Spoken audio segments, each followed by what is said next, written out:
In Greek mythology, we have different names of gods that they bear specific meaning in English language, which you might probably have heard their names in Christopher Nolan's new film, Odyssey.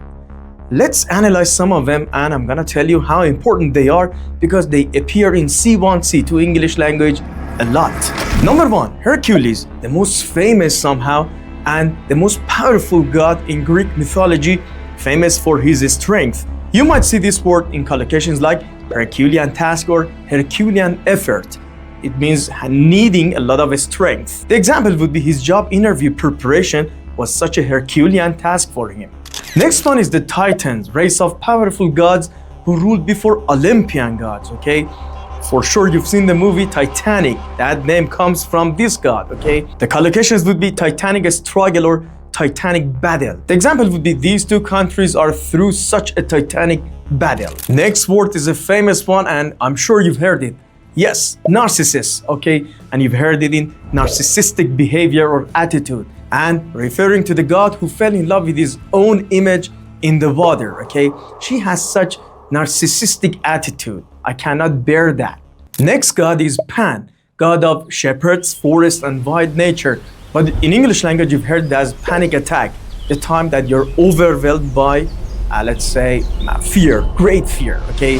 She was suffering from panic attack constantly. She had to see a psychotherapist. Next god is Echo, and you've heard it a lot. Echo of your own voice, okay? This word is coming from the god that somehow was punished to hear only people's last words. Example would be my voice echoed through the mountain. Next word is Atlas, the god who was punished to hold up the sky, okay, on his hand. The example would be I always check the map of the countries on the Atlas. Next word is a beautiful one, mentor. Let's say Odysseus' friend on his absence when he was advising and guiding Telemachus. Do you have a mentor in your life? Most of us have one in order to be successful.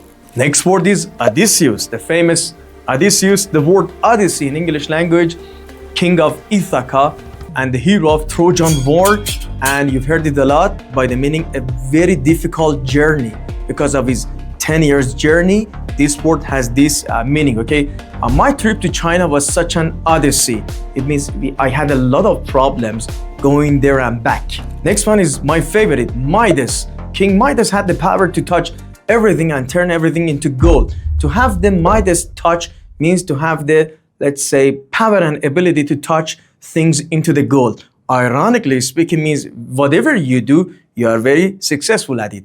Do you have a Midas touch? Next one for sure you've seen on the movie Troy, acted by Brad Pitt, let's say as the role of Achilles, okay? Achilles was the hero of the Trojan War. He was somehow unbeatable and no one could kill him. He had only one, let's say, fault and one drawback, which was his heel, okay? The expression Achilles heels refers to someone disadvantaged and minor, let's say, drawback. People, if they understand, they could easily hurt the guy. And on that field, for sure you've seen, no one could kill him except the part that someone shot him on his heel. So Achilles heel means your disadvantage and your drawback, or weak point, better to say. Next one is Pandora, the first woman in Greek mythology. And you might have heard Pandora's box. Opening Pandora's box means opening can of worms, letting the troubles and problems come to the world, okay? Talking about that issue was such opening Pandora's box. Everything started, or the fight started afterward. Means when the topic was brought up, it was as if you have opened Pandora's box. For next one, you've seen the picture for sure everywhere. Someone carrying a big stone up the mountain, okay, and always coming down. This word is coming from Sisyphus, okay? And the word is Sisyphean task, such Sisyphean task. The god who was punished by carrying a big stone, okay, big round stone up the mountain, okay? And it's somehow synonymous for Herculean task. So some jobs or activities or tasks are really Sisyphean tasks or jobs. For next one, you've heard the word to tantalize someone, but you might not know the origin of it. The word is coming from Tantalus, the god who was punished, let's say, by standing in water and breathe the fruit and not being able to touch or getting anything because they were always, let's say, moving away. And the meaning is clear. When you tantalize someone, you, let's say, persuade them that something good will happen to them, but in reality, it won't. Next one is hypnos. Where have you heard that? Hypnosis. You're right. Okay. What does it mean? The god who was able to put everyone into a sleep. Hypnotic, hypnosis, the process that you put someone into a sleep, coming from this god, hypnos. Next one is the famous Morpheus, red pill or blue pill, the Matrix. But no, wait. Okay, this name has been from the god Morpheus in Greek mythology, god of sleeping. Okay, in the arms of Morpheus, the beautiful expression means sound asleep. Where is that right now? In the arm of Morpheus means completely sound asleep. Next one, you might know this guy if you have only played Resident Evil 3 and the remake, Nemesis. But where does that name come from? This is the name of a god, actually god of revenge and punishment, okay? So something or someone could be your arch nemesis. It means that your most famous enemy could be, for example, a lesson, could be someone. So in my own case, mathematics is my arch nemesis, my most important enemy. I cannot understand or figure out anything about it.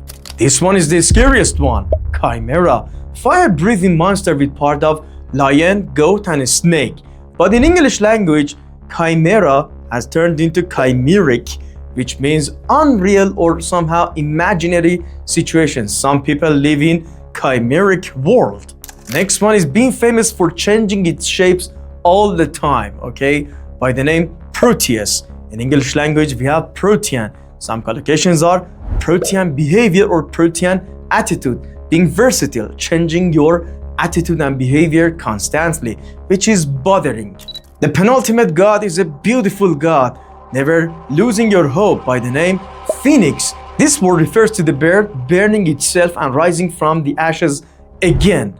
You can use it for football match in this expression like, after being backed by 2 goals, the team rose like Phoenix and performed a remontada, a great comeback. So always rise like a phoenix. And the last one is Hygeia, cleanliness, god of cleanliness and being neat. You've heard it and you've seen it for sure in the words hygiene and hygienic. How much do you care about your hygiene or personal sanitation?